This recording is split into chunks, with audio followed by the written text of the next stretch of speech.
Good afternoon, good afternoon, good afternoon, everyone. Welcome to another episode of Spilling Tea. I'm your host, Tiffany Daniels. We're going back to that horrible world known as the JRC, but before we do, the usual disclaimers, and we're making it short and sweet for the sake of my sanity, because holy crap, does nobody barbecue on Memorial Day anymore. It's been one of those days. Do me a favor, y'all. If it is a holiday and you are with your family and you are barbecuing, you're not shopping. For the love of God, this is what's wrong with the world. All right, if you are unfamiliar with the Stop the Shocks campaign or the campaign against the troubled teen industry, you're going to find all the pertinent links right there in the description box. In particular, please take note of the article written by NeuroClastic, a small non for profit started by autistics for autistics. In it, they interviewed over 900 ABA professionals in regards to the JRC's so called behavior modification program.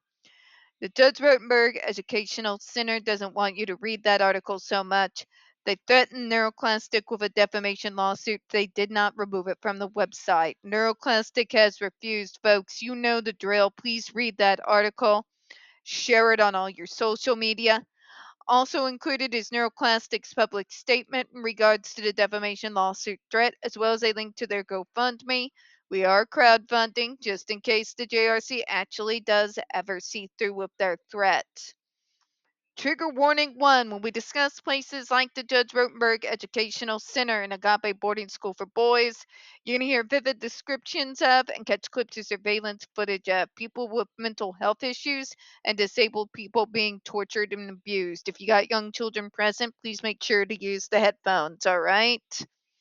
Trigger warning number 2: this channel is marked not for kids for a reason. We use profanity on occasion and speak on dark subjects. If your child is 16 and younger and they are watching this, very obviously parental supervision is advised, all right? Okay, so where we left off. Regarding the exhaustion of options, we also explained that the available evidence casts doubt on whether the JRCs in fact applies devices as a last resort after adequately attempting all other measures, and the evidence shows that some patients JRC had considered to be refractory were transitioned successfully to other treatment. Boom! I can say even those you neurotypicals would call refractory would do well with non-violent means. But we all know how much you listen to the autistic community. Not at all. Not even a little bit. Yeah, that.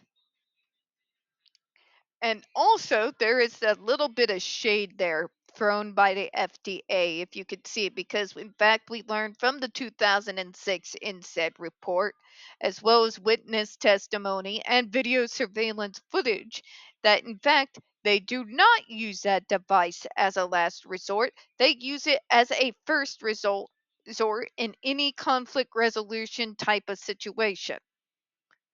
It's not their last resort. They don't try literally anything else except going straight to the device. And no, I do not consider that first week where you gaslight them as trying everything else first.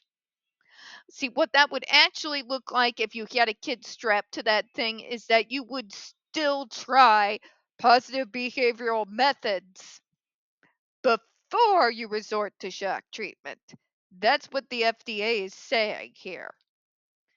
Number 2, literally, you haven't tried all options.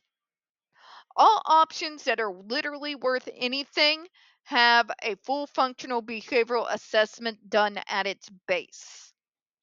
And I'm not talking about the JRC's bastardized version of it. I'm talking about the real, actual, full functional behavioral assessment.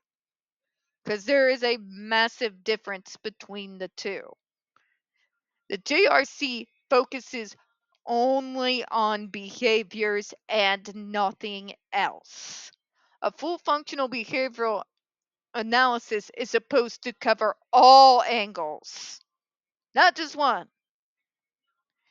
Otherwise, your treatment program will be lacking and insufficient to the needs of the patient.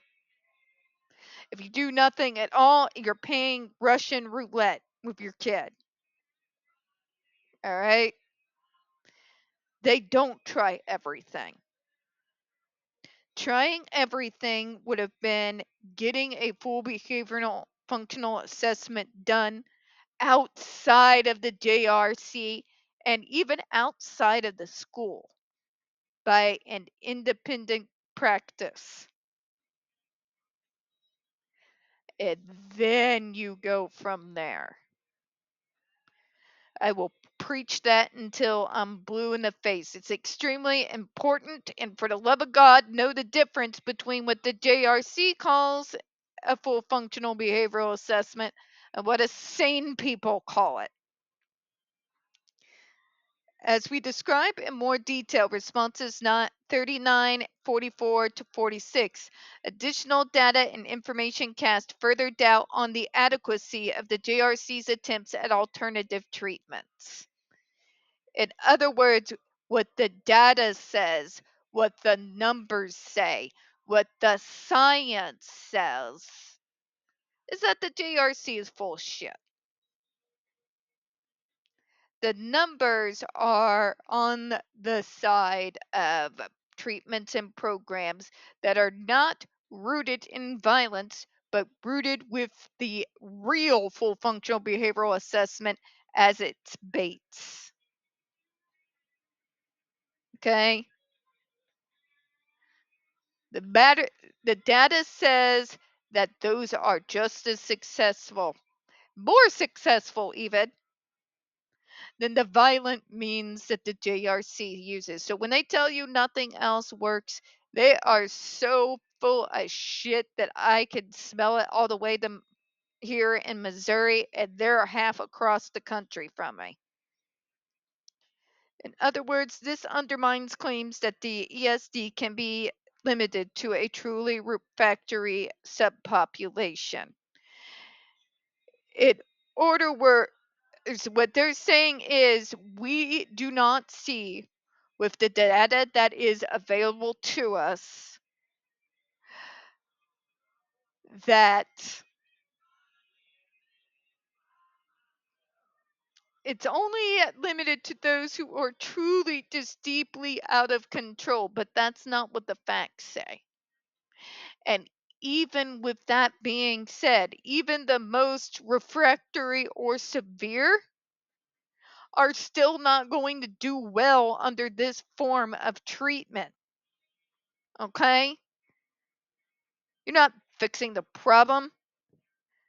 You're opening up the wound further with your unwashed hands and then rubbing salt in the wound and then pouring gasoline and setting it on fire. We're going to go ahead and close out on that. I'm really tired. My analogies suck, folks. We don't get very many views on this channel.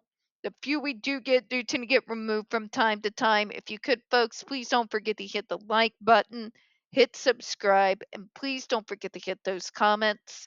I appreciate your time this afternoon. And as always, folks, we here at Smelling Tea do hope you have a good one. I'll see you all next time. Bye-bye, everyone.